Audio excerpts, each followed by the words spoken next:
नमस्कार, स्वागत है आपका। मैं हूं आपके साथ करिश्मा रायतावर और चलिए नजर डालते हैं टॉप 100 खबरों पर। कृषि कानून के खिलाफ दिल्ली के नाकों पर किसानों का विरोध प्रदर्शन आज 26वें दिन में जारी है। प्रदर्शनकारी किसान कृषि कानून को रद्द करने की मांग पर अड़े हैं।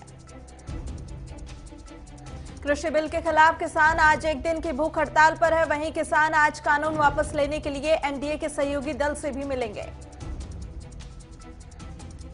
सरकार ने 40 किसान संगठन को चिट्ठी लिखकर बातचीत का न्योता दिया है। सरकार ने संगठन से कहा कि वो बातचीत के लिए तारीख तय करे। किसानों ने सरकार को चेतावनी दी है कि हरियाणा में 25 से 27 दिसंबर तक टोल प्लाजा फ्री किए जाएंगे। वहीं आंदोलनकारी किसान 23 दिसंबर को किसान दिवस मनाएंगे। किसान नेता राकेश टिकैत ने लोगों से किसान दिवस के दिन लंच न बनाने की अपील की है। किसान आंदोलन को लेकर गृह मंत्री अमित शाह ने कहा कि कृषि मंत्री नरेंद्र सिंह तोमर आज कल में किसानों से मुलाकात कर सकते हैं। एनडीए की सहयोगी पार्टी आरएलपी ने ऐलान किया है कि किसान आंदोलन के समर्थन में 26 दिसंबर को उनकी पार्टी के 2 लाख किसानों को लेकर राजस्थान से दिल्ली मार्च करेगी।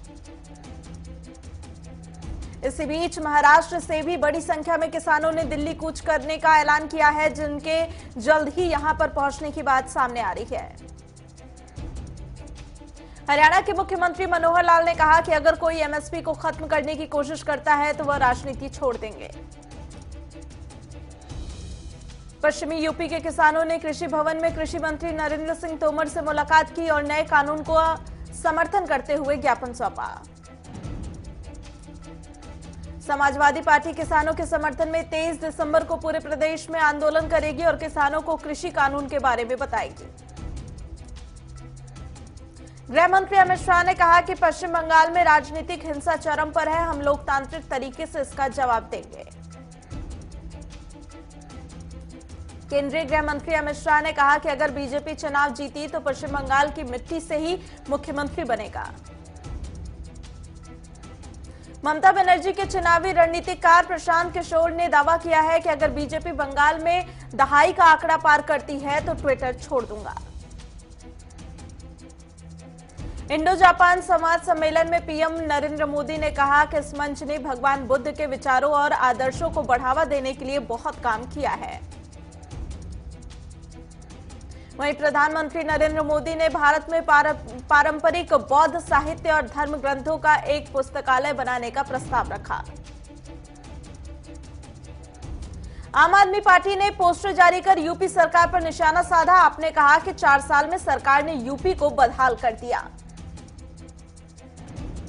बिहार में हुए विधानसभा चुनाव में मिली हार के बाद राष्ट्रीय जनता दल आज हार की समीक्षा करेगी। आरजेडी नेता तेजस्वी यादव की अगुवाई में ये बैठक होगी। बीजेपी और जनता दल ने अपने विलय की खबरों को खारिज कर दिया है। कुमारस्वामी ने कहा कि आत्महत्या करने की नौबत अभी नहीं आई। प्रधानमंत्री नरेंद्र मोदी जम्मू कश्मीर में 26 जनवरी को social Endeavour for health and telemedicine योजना का उद्घाटन करेंगे। प्रधानमंत्री नरेंद्र मोदी 22 दिसंबर को इंडिया इंटरनेशनल साइंस फेस्टिवल को वीडियो कॉन्फ्रेंसिंग के माध्यम से संबोधित करेंगे। उत्तराखंड में आज से 3 दिन का विधानसभा सत्र शुरू हो गया है। सत्र में विपक्ष का रुख आक्रामक रहेगा। 22 को सरकार अनुपूरक बजट पर चर्चा करेगी और इसी दिन इसे पास भी कराएगी। 22 को ही कार्य मंत्रणा समिति की दोबारा बैठक होगी। मुख्यमंत्री योगी आदित्यनाथ आज वाराणसी के दौरे पर जाएंगे और इस दौरान सीएम योगी कई परियोजनाओं का लोकार्पण और शिलान्यास करेंगे। ब्रिटेन में कोरोना का खतरनाक रूप सामने आने के बाद भारत में स्वास्थ्य मंत्रालय ने जेएमजी की आपात बैठक बुलाई है। केंद्रीय स्वास्थ्य मंत्री हर्षवर्धन ने दावा किया है कि कोरोना का सबसे बुरा दौर अब खत्म हो चुका है। स्वास्थ्य मंत्री का कहना है कि वैक्सीन के मामले में भारत किसी भी देश से पीछे नहीं है। देश में जनवरी में टीकाकरण की शुरुआत हो सकती है।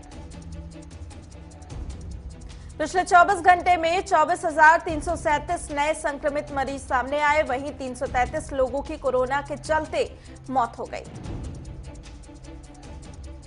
भारत में कोरोना के कुल मामले बढ़कर 1,55,00,000 हो गए हैं, जबकि 1,45,810 लोगों की कोरोना से मौत हो गई है।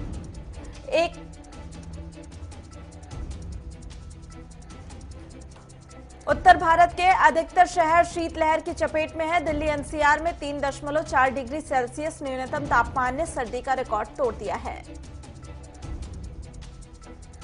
एमपी के मुख्यमंत्री शिवराज सिंह चौहान ने बदमाशों को चेतावनी दी है और कहा कि बदमाश सावधान हो जाए, नहीं तो मामा तुम्हें धूल में मिलाकर मसल देगा।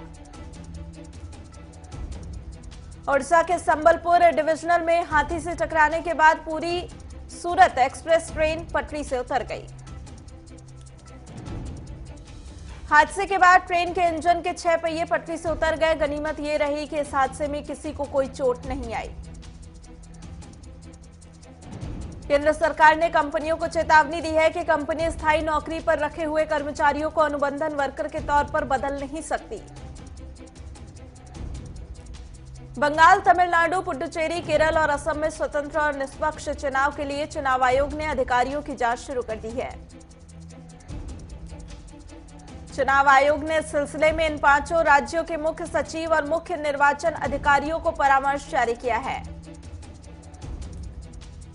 जम्मू कश्मीर में भूकंप के झटके महसूस किए गए। रिएक्टर स्केल पर भूकंप की तीव्रता 3.7 मापी गई।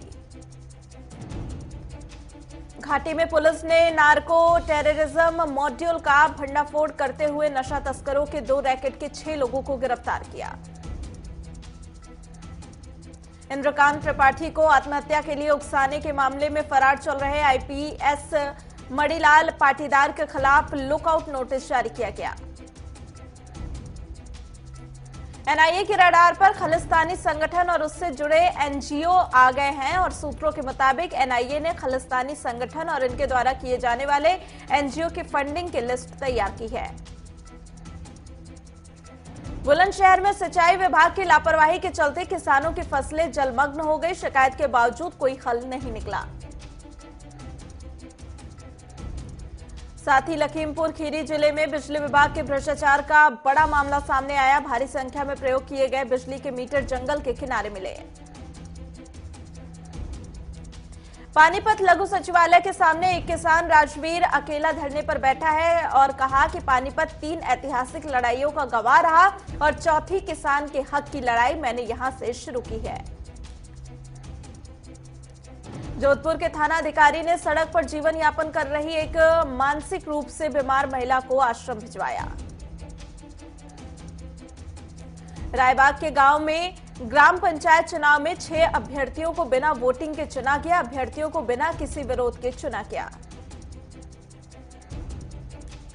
चामराजनगर में पहली बार ब्लैक पैंथर को देखा गया, जिसके बाद क्षेत्र में पर्यटकों की संख्या में इजाफा होने की आशंका जताई जा रही है।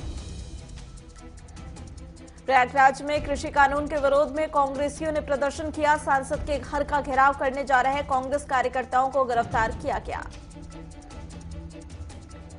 बुलंदशहर में घर की छत टूटने से एक 12 वर्षीय बच्चे की मौके पर ही मौत हो गई। बता दें कि अचानक मधुमक्खी ने बच्चे पर हमला बोला था। सीए हिंसा की पहली बरसी पर संभल में पुलिस हाई अलर्ट पर है। एडीजी जोन बरेली ने भारी पुलिस फोर्स के साथ तैनात दिखाई दिए। सितारगंज में सपा कार्यकर्ताओं ने वकील योगेंद्र कुमार यादव के जिला अध्यक्ष बनने पर खुशी जताई।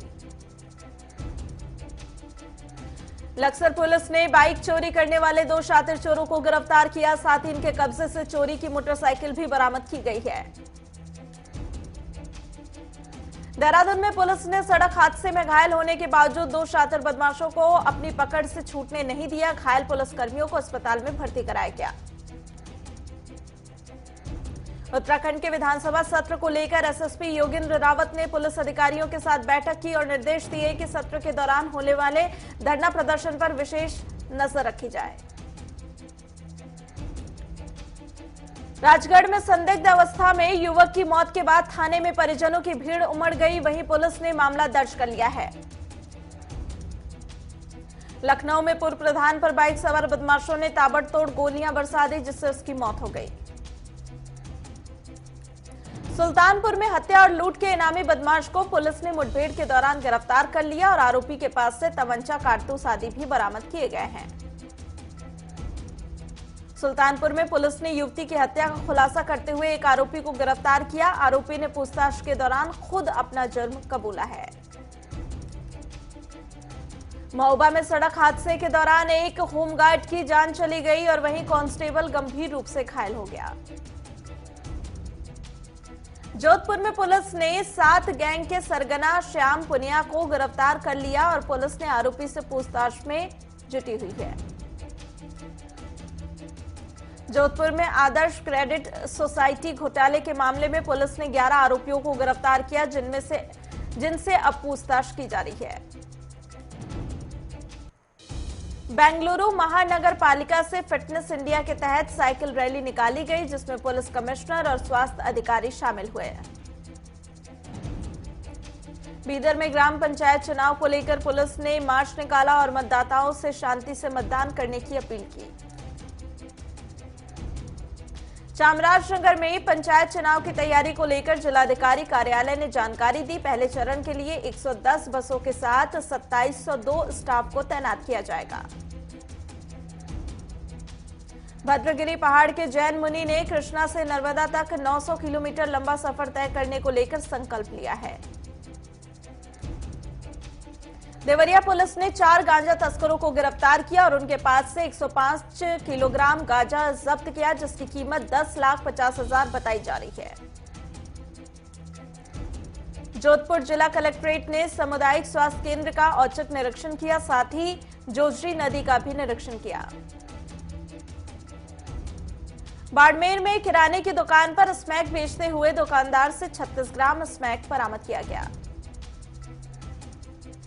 जालंधर के निजी पैलेस में बीजेपी कार्यकर्ताओं द्वारा मीटिंग की जा रही थी, जिसकी सूचना मिलते ही किसान जत्थेबंदियों ने पैलेस का घेराव किया। शौचालय के नाम पर मिले धन को डकारने वालों की सूची ग्राम पंचायतों में सार्वजनिक हो रही है। पंचायत भवन के साथ ही अन्य प्रमुख भवनों की दीवार पर अंकित कराया जा रहा है। हल्द्वानी पुलिस ने दुकान में हुई 40,000 की चोरी का खुलासा किया और एक युवक को गिरफ्तार किया। शेयर बाजार गिरावट के साथ खुला। सेंसेक्स 46,771 पर कारोबार कर रहा है, वहीं निफ्टी 13,705 पर कारोबार कर रहा है। पेट्रोल डीजल की कीमतों में लगातार 14वें दिन भी कोई बढ़ोतरी नहीं हुई है। पेट्रोल 83 रुपए 71 पैसे पर टिका हुआ है, जबकि डीजल 73 रुपए 87 पैसे प्रति लीटर पर टिका है। भारतीय शेयर बाजार में दिसंबर में अब तक 45,937 करोड़ का शुद्ध निवेश हुआ। पिछले हफ्ते में इन्होंने 12,831 करोड़ रुपए का निवेश किया। सरकारी बैंक अगले 3 महीनों में इक्विटी और बॉन्ड्स के जरिए 25,000 करोड़ रुपए जुटाएंगे और सरकार ने चालू वित्तीय वर्ष में सरकारी बैंकों में 20,000 करोड़ रुपए निवेश का फैसला किया है। बैंक ऑफ बड़ौदा ने देना बैंक और विजया बैंक की शाखाओं के एकीकरण की प्रक्रिया पूरी की। 2019 में विलय हुआ था। डोनाल्ड ट्रंप ने चीनी कंपनियों को अमेरिकी स्टॉक एक्सचेंज से बाहर निकालने वाले कानून पर हस्ताक्षर किए। जनवरी से होंडा की कारें महंगी हो जाएंगी। कंपनी ने होंडा के सभी डीलर्स को इसकी जानकारी दी। एलजी रोलेबल स्मार्टफोन को एलजी रोलेबल या एलजी स्लाइड नाम से लॉन्च किया जा सकता है। जून 2021 की पहली छमाही में यह स्मार्टफोन लॉन्च होगा।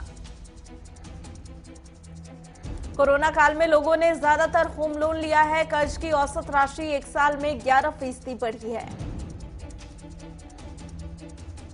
नए साल में 6 नई कारें फोर्ड भारतीय बाजार में लॉन्च करेगा, जिनकी कीमत लगभग 65 से 70 लाख रुपए हो सकती है। दुनिया में कोरोना से अब तक 17 लाख संक्रमित की मौत हो गई है और 24 घंटे में 5.45 लाख नए केसेस सामने आए और 3.32 लाख लोग ठीक हुए हैं।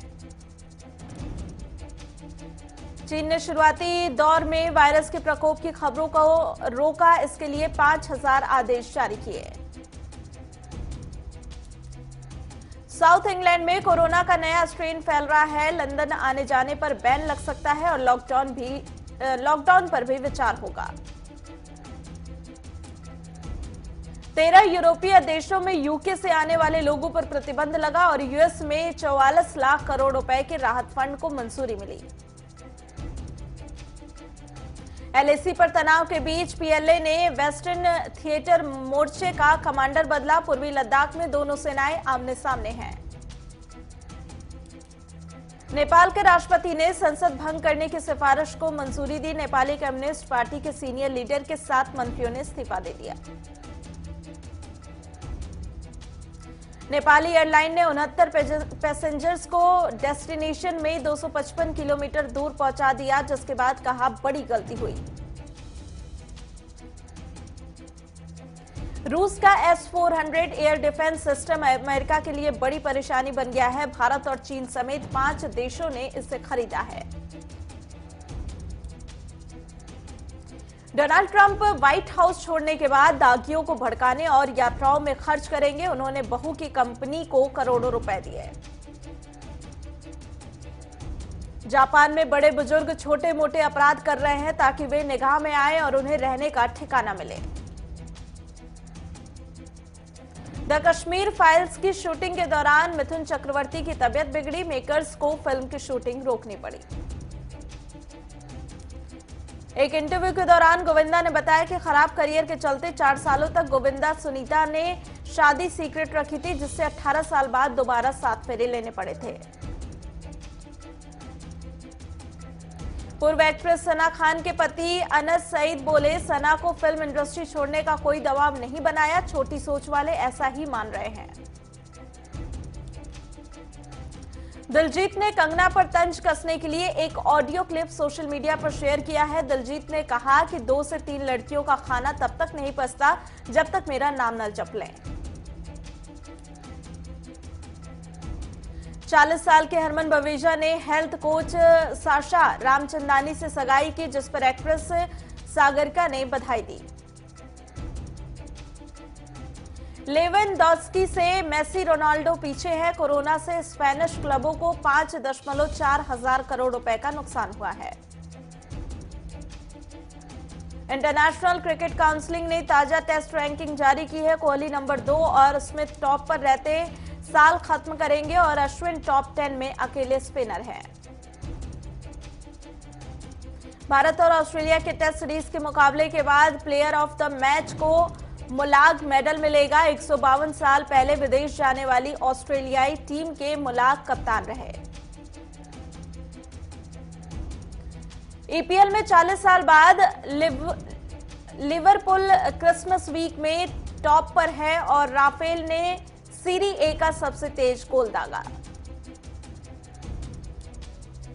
कोहली मोहम्मद शमी के ना होने से भारत को नुकसान हो सकता है। ऑस्ट्रेलिया के ओपनर जो बर्न्स ने कहा कि शॉ को सीरीज के बाद देंगे टिप्स।